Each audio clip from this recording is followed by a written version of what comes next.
안녕하세요. 안녕하세요. 날씨가 매우 춥죠. 요 며칠 사이에 좀 추운 것 같습니다.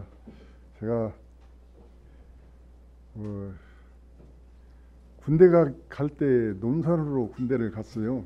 그래서 11월 14일 날 잊어버리지도 않는데 입대해가지고 한 달 동안 훈련을 받고 나서 또 배치를 받았는데 또 100일 보충대 또 거리 후반기 교육을 해가지고 배치를 받았습니다. 근데 그쪽 가니까 참 춥더라고요. 근데 그때 당시에 세면하고 뭐 문고리 잡으면 좀 달라붙었거든요.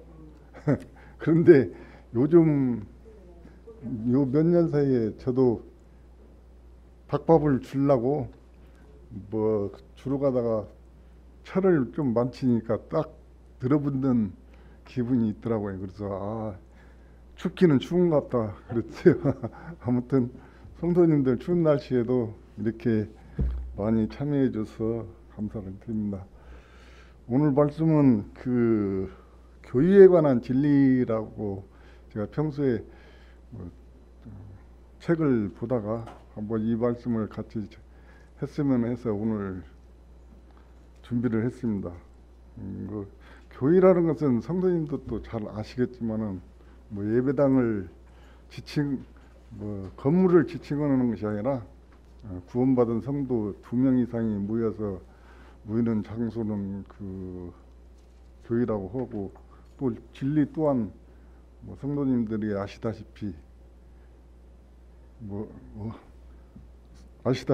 그 긴 세월이 흘러도 변하지 않는 것이 진리죠.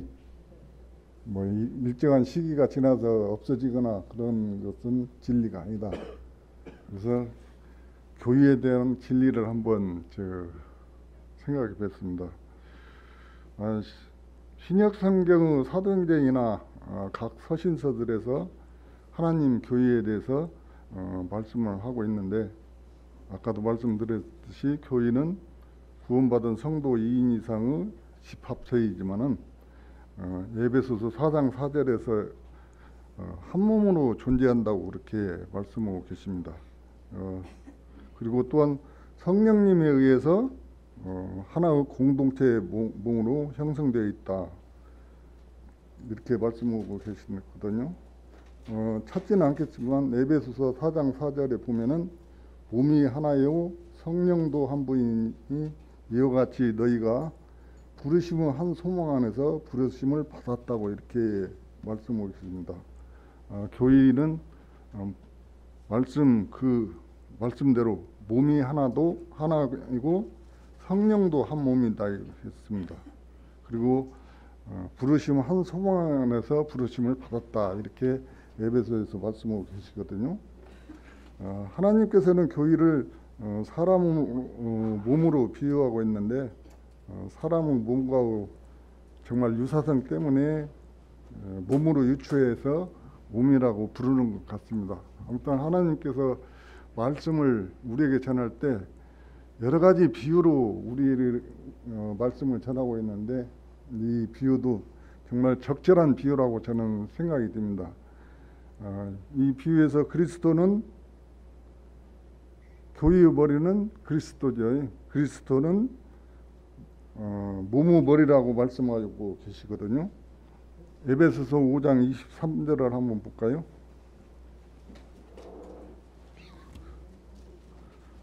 에베소서 5장 23절입니다. 거기 보면은 찾은 것으로 알고 그러면 이 앞에 있을 거예요. 이는 남편이 아내의 머리됨이 그리스도께서 교회의 머리됨과 같음이니 그가 바로 몸의 구주이시라. 그리스도께서 교회의 머리됨과 같다고 말씀하고 계십니다. 그리고 바로 그리스도가 몸의 구주이시다고 이렇게 말씀하고 계시거든요. 이와 유사한 말씀이 골로새서 1장 18절에 있습니다. 그것도 한번 찾아보도록 할까요? 324페이지입니다.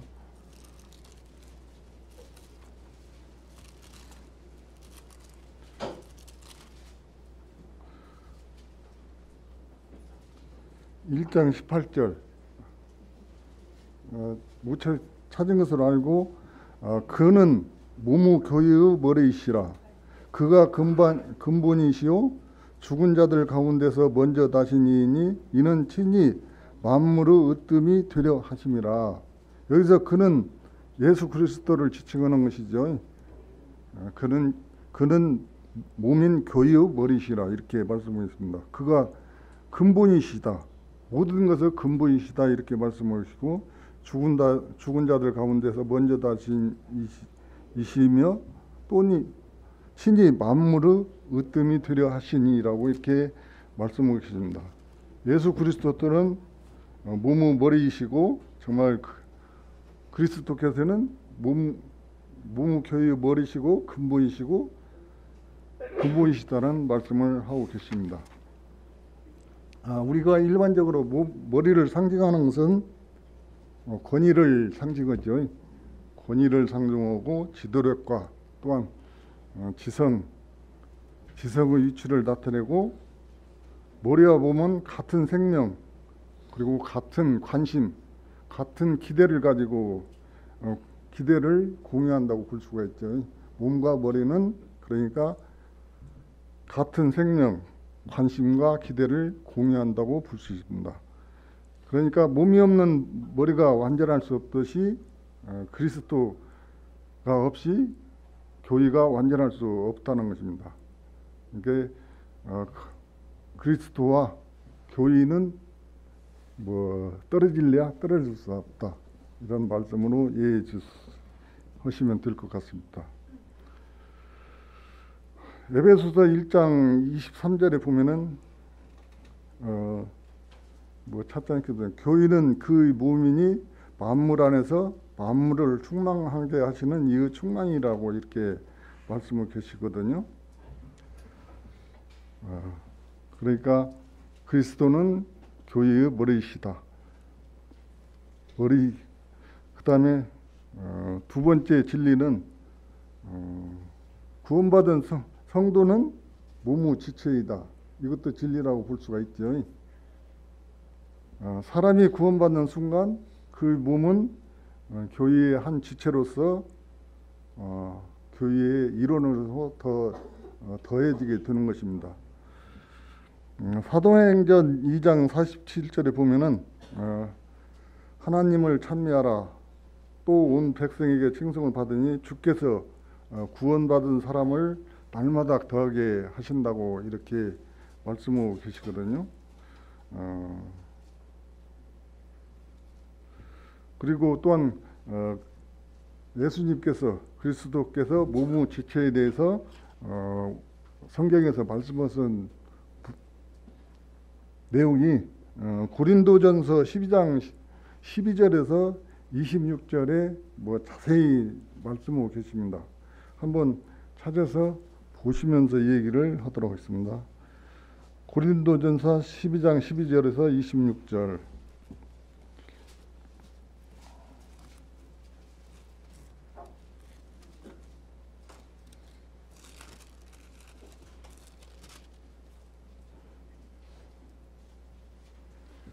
한번 같이 읽어가면서 하도록 하겠습니다. 교독하겠습니다. 제가 먼저 12장 12절을 읽고 성도님들이 다음을 읽어주시기 바랍니다. 몸은 하나인데 많은 지체가 있고 몸의 지체가 많으나 한 몸임과 같이 그리스도도 그러하니라. 우리가 유대인이나 헬라인이나 종이나 자유인이나 다 한 성령으로 세례를 받아 한 몸이 되었고 또 다 한 성령을 마시게 하셨느니라. 몸은 한 지체뿐만 아니요 여럿이니 만일 발이 이르되 나는 손이 아니니 몸에 붙지 아니하였다 할지라도 이로써 몸에 붙지 아니한 것이 아니요 또 귀가 이르되 나는 눈이 아니니 몸에 붙지 아니하였다 할지라도 이로써 몸에 붙지 아니한 것이 아니니 만일 온 몸이 눈이면 듣는 곳은 어디며 온 몸이 듣는 곳이면 냄새 맡는 곳은 어디냐. 그러나 이제 하나님이 그 원하시는 대로 지체를 각각 몸에 두셨으니 만일 다 한 지체뿐이면 이제 지체는 많으나 몸이 하나라.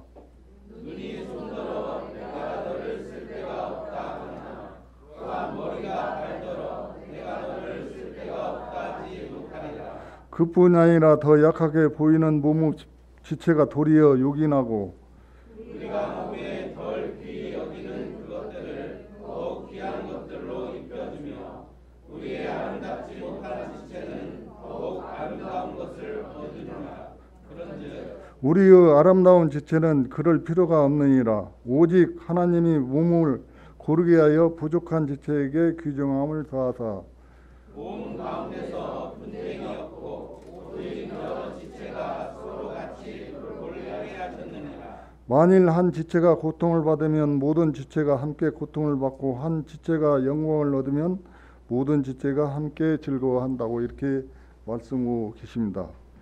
고린도전서 12장 12절에서 14절에는 몸에는 여러 지체가 있음을 말씀해 주고 있고 몸은 한 지체뿐만 아니라 여럿으로 되어 있다고 말씀하고 계십니다. 그리고 또한 12장 15절에서 17절에서는 모든 지체는 수행해야 할 각자의 직분을 가지고 있다는 것을 말씀하고 계십니다. 그리고 고린도전서 12장 19절에서는 모든 지체는 똑같은 그 직분을 가진 것이 아니다 이렇게 말씀하고 계시고 12장 21에서 24절에서는 몸의 성장 곧 교회의 성장은 모든 지체가 협력하는 것에 달려 있다고 이렇게 말씀하고 계시거든요.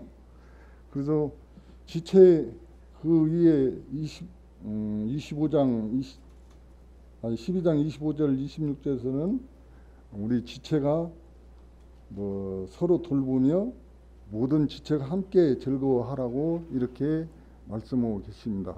그러니까 교회에서는 여러 지체가 있지만은 각자 역할이 틀리고 각자 직분이 틀리지만은 그 반드시 교회 각 성도마다 같은 직분을 가진 것은 아니기 때문에 서로 협력해야 한다는 것입니다. 그래서 교회 몸인 성도님들은 지체가 서로 돌보며 모든 지체가 함께 즐거워하라고 이렇게 말씀하고 있다는 것입니다. 몸의 모든 지체들은 서로를 필요로 하고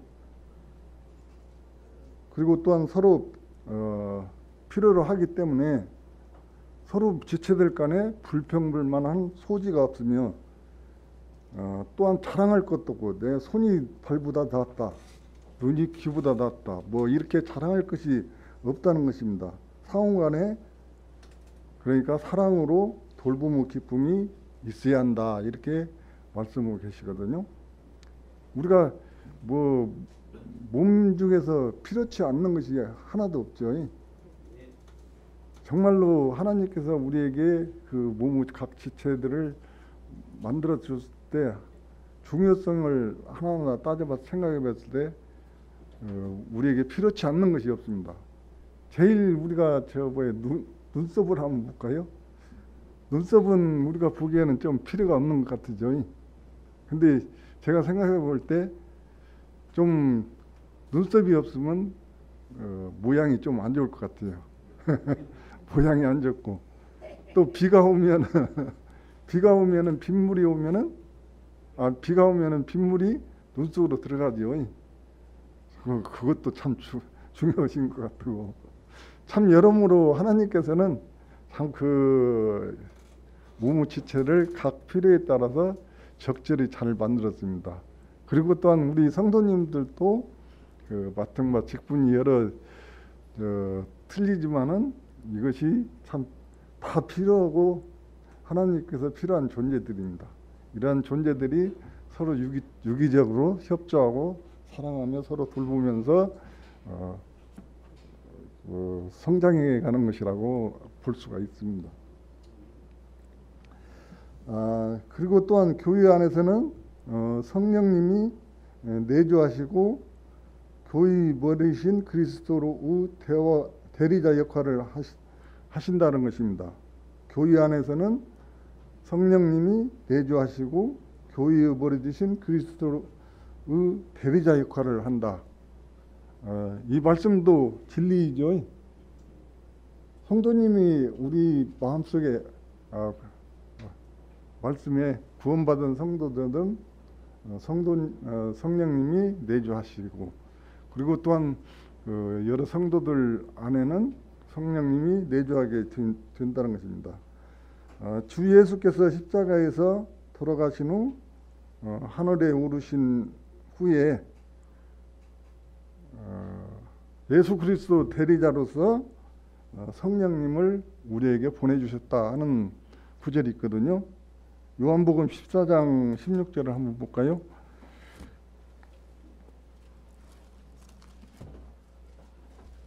요한복음 14장 16절입니다.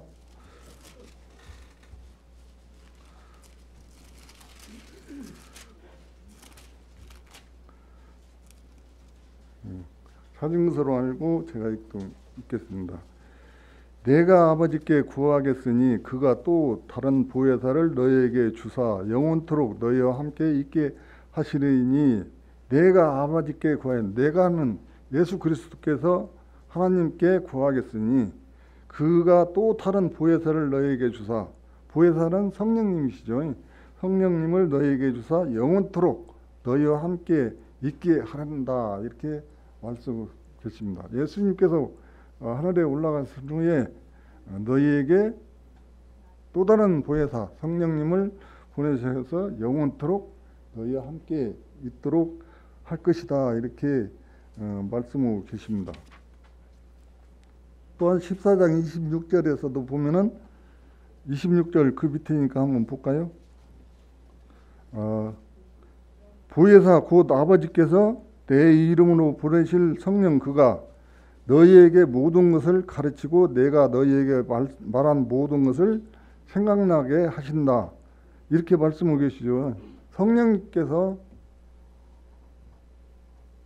너희에게, 그러니까 성도들에게 모든 것을 가르치고 또한 너희에게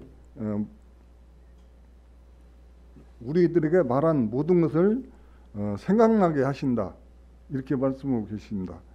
성령님께서 우리에게 모든 것을 가르쳐주고 우리에게 길을 인도하신다고 볼 수가 있습니다. 교회 안에서 우리가 성령님께서 우리들로 하여금 어떻게 인도하고 계시는가를 한번 볼까요? 성령님께서는 교회 안에서 감동함으로 예배를 드릴 수 있도록 인도하고 계십니다. 찾지는 않겠습니다만 예배소서 2장 18절에 보면은 한 성령 안에서 아버지께 나아감을 얻게 하신다고 이렇게 말씀하고 계시거든요. 성령님께서는 정말 우리를 감동함으로 예배를 드릴 수 있도록 그렇게 인도하시고 또한 기도에 영감을 주신다고 말씀하고 계십니다. 그 말씀을 한번 찾아보도록 할까요? 로마서 8장 26절, 27절.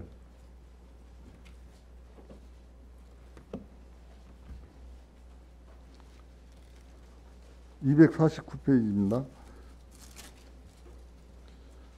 로마서 8장 26절, 27절. 제가 읽겠습니다. 이와 같이 성령도 우리의 연약함을 도우시나니 우리는 마땅히 기도를 할 바를 알지 못하나 오직 성령이 말할 수 없는 탄식으로 우리를 위하여 친히 간구하신다고 이렇게 말씀하고 계십니다.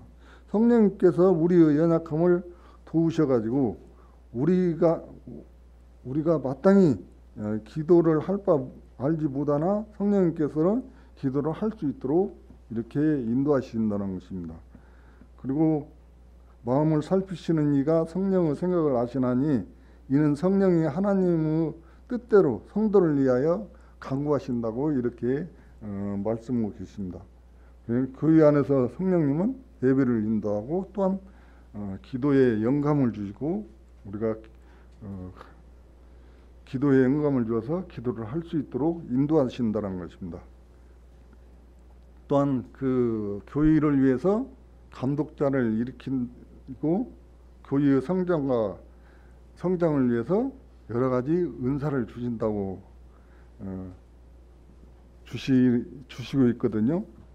교회의 성장과 은사를 위해서 주신다는 말씀을 한번 찾아보도록 할까요? 에베소서 4장 11절입니다.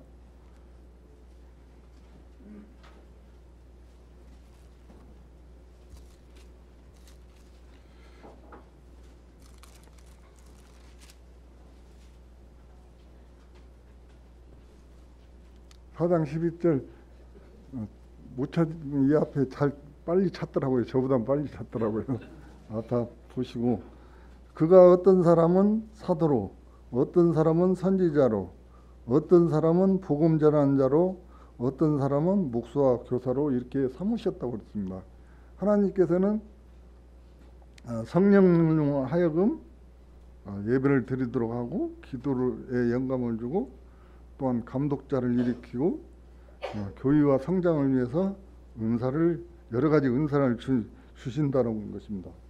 모든 그 성도들을 또한 진리 가운데로 인도하신다는 말씀이 있거든요. 요한복음 16장 13절을 한번 찾아보도록 하겠습니다.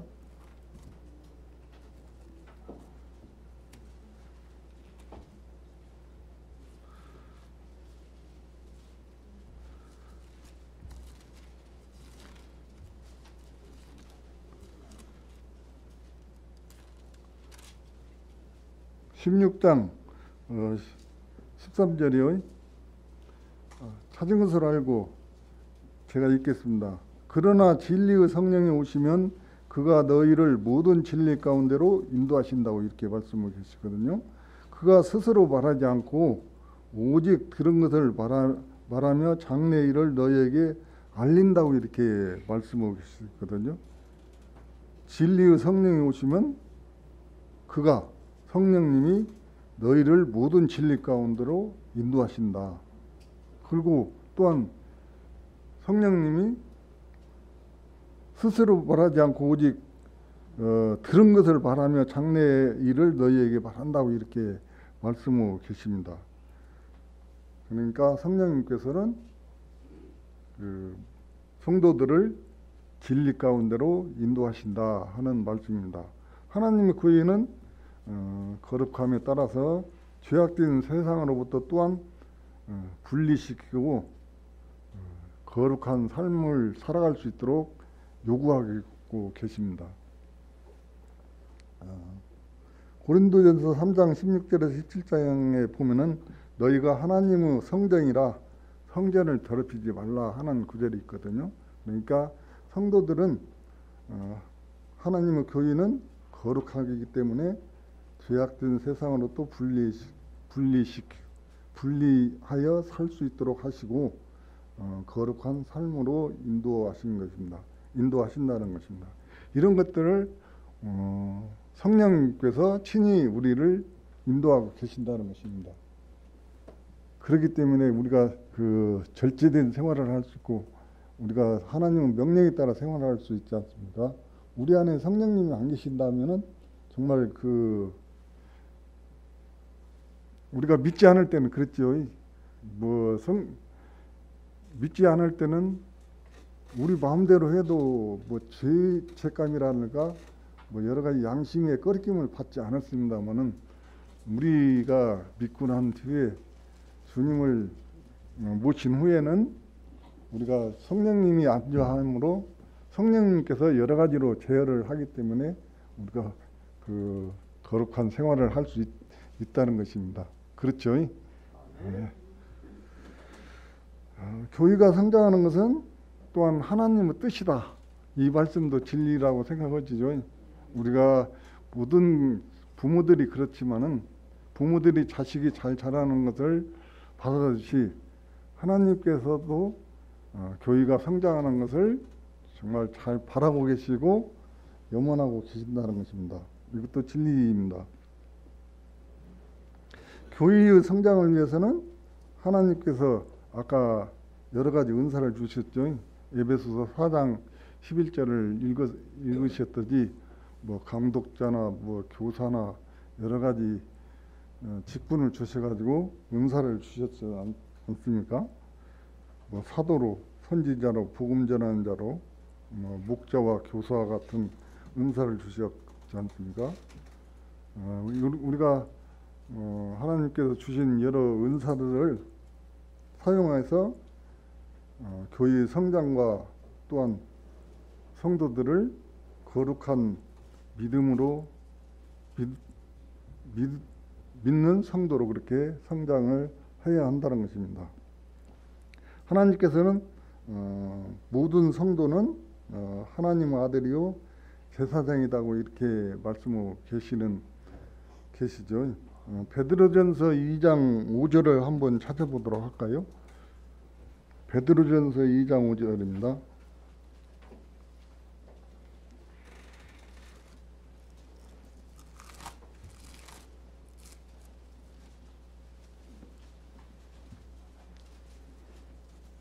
이 장 5절 너희들 산돌같이 신령한 집으로 세워지고 예수 그리스도로 말미암아 하나님이 기쁘게 받으실 신령한 제사를 드릴 거룩한 제사장이 될지라 이렇게 말씀하고 계시죠.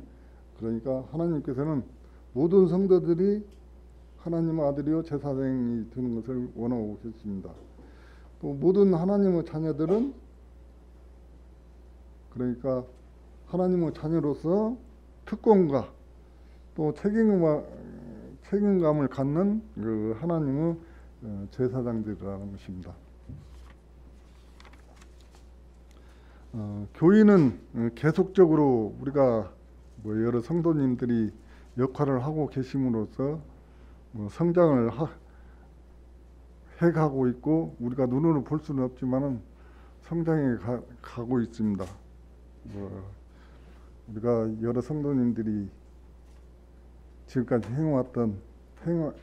행하여 왔듯이 한 영혼을 구원받게 하기 위해서 여러모로 애쓰고 노력하고 계시는 그 모습을 볼 때 저희도 정말 그 하나님께서 계속 이렇게 한 영혼이라도 우리 교회의 지체로서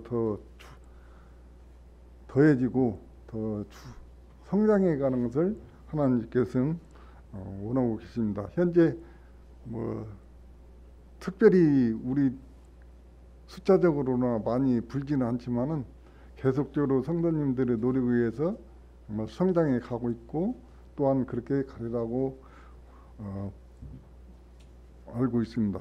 우리가 하나님이 주시는 은사를 뭐 충실히 사용하고 또한 그 맡겨진 역할을 충실히 수행하고 또한 성도들 간에 서로 사랑하고 서로 돌보며 기쁘게 생활하면은 주위에서 보고 정말 그 자연적으로 한 분 한 분 우리 그 교회가 더해지지 않을까 하는 생각이 듭니다. 우리가 눈으로 보이지는 않지만은 보이지 않는 것들이 많은 것을 변화되는 것을 알 수가 있습니다. 우리가 세상을 살아가면서 또 보면은 어떻게 보면은 옛날에나 내가 어렸을 때나 성장 지금 나이가 먹었을 때나 똑같이 보이지만은 그 우리 눈에 보이지 않는 것들이 많이 변하고 있죠. 그렇듯이 우리 교회도 많이 성장하고 발전해 가고 있습니다. 이것은 다 하나님께서 성도님들을 잘 이끄신 덕분이라고 그렇게 생각이 듭니다. 그리고 또한 그 하나님께서는 교회가 계속적으로 건축되어 가고 있고 계속적으로 건축되어 가고 있지만은 언젠가는 그 끝나는 날이 있겠죠.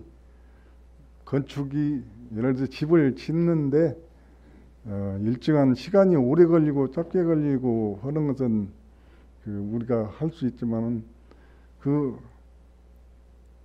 빨리 되든지 늦게 되든지 언젠가는 건축이 끝난다. 그러니까 하나님께서도 지금 계속적으로 교회가 성장하고 더해가는 것을 볼 수 있지만은 하나님께서 이제 다 되었으니까 필요 없다 할 수도 있습니다. 그러니까 우리가 지금 성도님들이 노력하고 여러 가지 더하게 될 때 서로 협력해서 하나님이 교회가 완성되는 것이 빨리 하나님 바라는 시간 안에 완성되는 것이 좋지 않느냐 하는 생각이 듭니다. 언젠가는 건축이 끝났고 마지막 그 돌 하나가 얹어지게 되면은 하나님께서 예수님께서 공중에 재림할 날이 오실 것이다 하는 것입니다. 재림하는 날 교회는 구주를 만나기 위하여 일어나 올라갈 것이라는 것입니다.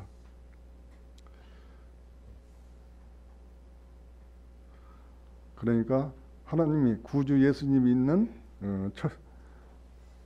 예수가 있는 처소가 있는 아버지 집으로 돌아갈 것이다. 데살로니가전서 4장 17절을 한번 볼까요?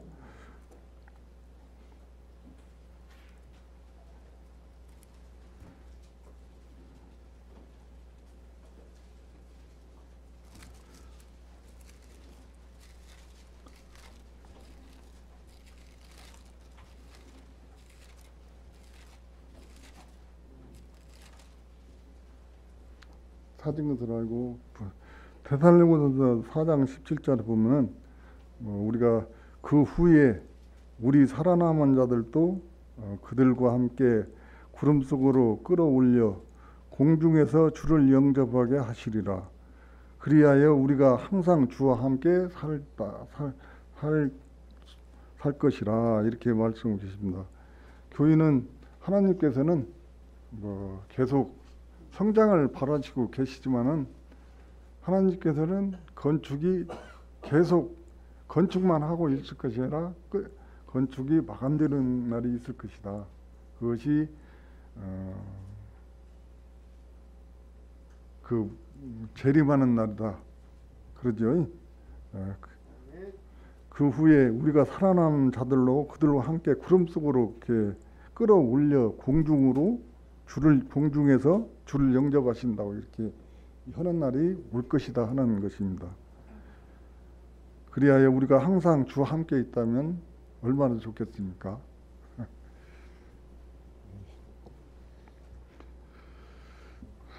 재림하는 날 우리 교인은 구주를 만나기 위하여 일어나 올라갈 것이다. 구주와 함께 처소가 있는 아버지 집으로 돌아간다. 이 영광스러운 날을 위해서 우리가 매일매일이 정말 하나님의 일에 협력하고 동참하고 헌신하고 기쁨을 누려야 할 것으로 생각이 듭니다. 교인은 하나님의 영광을 영원토록 증거하기 위해서 예정되었다고 합니다. 우리가 교회를 정말 인위적으로 만든 것이 아니라 우리가 정읍 도성에 정읍 근본교회를 세우는 것도 하나님의 영광을 영원토록 증거하기 위해서 하나님께서 예정되어서 교회를 건축하고 세우고 또한 이렇게 성도님들을 이렇게 모아 주셨습니다. 이게 교회는 하나님 영광을 위해서 영광을 영원토록 증거하기 위해서 세워진 것이다. 우리 교회가 지속적으로 더해져서 정말 하나님의 영광을 영원토록 증거하는 교회가 되었으면 하는 바람이 있습니다. 에베소서 2장 7절을 한번 볼까요? 2장 7절 그 앞에 조금만 더 언급이 있습니다.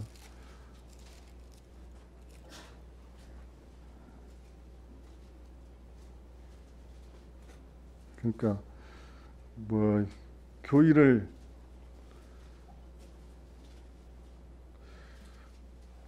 하나님의 영광을 영원토록 증거하기 위해서 예정된 것이다 하는 것을 이 말씀을 뒷받침하는 것입니다. 이는 그리스도 예수 안에서 우리에게 자비하심으로 그 은혜의 지극히 풍성함을 오는 여러 세대에 나타내려 하신다 이렇게 말씀하고 계시거든요. 우리가 교회를 세우는 것은 하나님의 영광을 영원토록 증거하고 또한 여러 세대에 나타내기 위해서 교회를 세우셨다. 하나님께서는 진작부터 예정하고 이 교회를 세우셨다는 것입니다. 교회는 하늘에 있는 정사와 그 권세 그리고 하나님의 각종 지혜에 대해서 지혜를 이 땅에 세운 아무튼 하나님의 걸작품이라 할 수 있습니다. 그러니까 모든 성도들은 교회에 대해서 지대한 관심을 가지고 교회의 주요 목적이고 그러니까 하나님의 목적인 교회가 성장해가고 교회의 유익을 위해서 성도들의 참여와 봉사가 집중되어야 한다는 것입니다. 정말 하나님께서 올 한 해 동안 정말 우리 하나님의 주요 목적인 우리 근본교회 확장과 유익을 위해서 성도님들이 적극적인 참여가 있어야 하고 봉사가 집중되는 한 해가 되었으면 하는 바람이 있습니다. 이렇게 말씀을 전하고 기도드리고 마치도록 하겠습니다. 기도드리겠습니다. 아버지 하나님, 은혜와 사랑에 감사를 드립니다. 하나님 아버지께서 정읍 도성에 근본교회를 세워주시고 지금까지 이끌어주심에 감사를 드립니다. 교회의 머리이시며 만물의 근본이시며 으뜸이신 예수 그리스도를 머리로 삼아 섬길 수 있도록 하여 주시고 교회의 몸된 성도들을 모아주시고 또한 각 성도 각자에게 여러 가지 직분을 주시고 직분을 수행하며 서로 사랑하며 정말 돌보며 기쁨이 넘치는 교회로 성장할 수 있도록 인도하여 주심에 감사를 드립니다. 새해에는 모든 성도들이 맡은 바 직분이 교회의 직분과 교회에 대해서 더욱더 관심을 가지고 교회의 성장을 도와주시고 교회의 성장과 유익을 위해서 성도들이 적극적으로 참여와 봉사가 있기를 바라오며 이를 통해서 정말 하나님의 권세와 영광이 넘치는 한 해가 되기를 바라옵니다. 이 모든 말씀을 우리 주 예수 그리스도 이름으로 기도드리겠습니다.